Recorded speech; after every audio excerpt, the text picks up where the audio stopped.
কুড়িগ্রামে তিস্তার পানি বৃদ্ধি পেয়ে বিপদসীমার উপর দিয়ে প্রভাবিত হচ্ছে। এতে নিম্নাঞ্চল প্লাবিত হয়ে ধান, বাদাম ও মরিচ ক্ষেত তলিয়ে গেছে। হঠাৎ পানি বেড়ে যাওয়ায় নদী ভাঙনের আতঙ্কে রয়েছে সাধারণ মানুষ।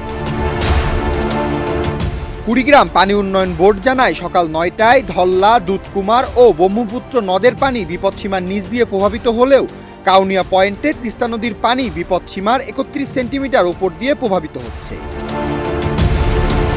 তবে সন্ধ্যার পর তিস্তার পানি কমতে শুরু করবে। অন্যান্য নদ নদীর পানি বিপদসীমা অতিক্রম করার শঙ্কা নেই বলেও জানায় পানি উন্নয়ন বোর্ড।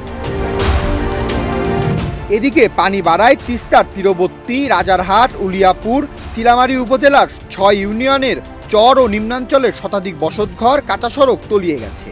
শুধু রাজারহাট উপজেলায় পানিবন্দী হয়ে পড়েছে অন্তত ৬০০ পরিবার।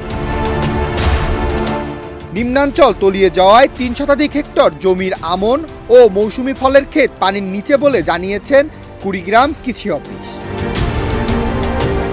কৃষক মোহাম্মদ আব্দুল কাদের বলেন, ৩ বিঘা জমিতে আধা পাকা ধান তলিয়ে গেছে। কিছু ধান কাটতে পারলেও বাকি সব পানির নিচে তলিয়ে গেছে। আমার খুব ক্ষতি হয়ে গেল। কুড়িগ্রাম কৃষি সম্প্রসারণ অধিদপ্তরের উপপরিচালক মোহাম্মদ আব্দুল্লাল মামুন বলেন, বন্যায় জেলার প্রায় ৩ শতাধিক হেক্টর জমির রোপা আমন ক্ষেত পানির নিচে তলিয়ে গেছে। তবে ক্ষয়ক্ষতির পরিমাণ এখনো জানা যায়নি। দেশ রূপান্তর, নিউজ ডেস্ক।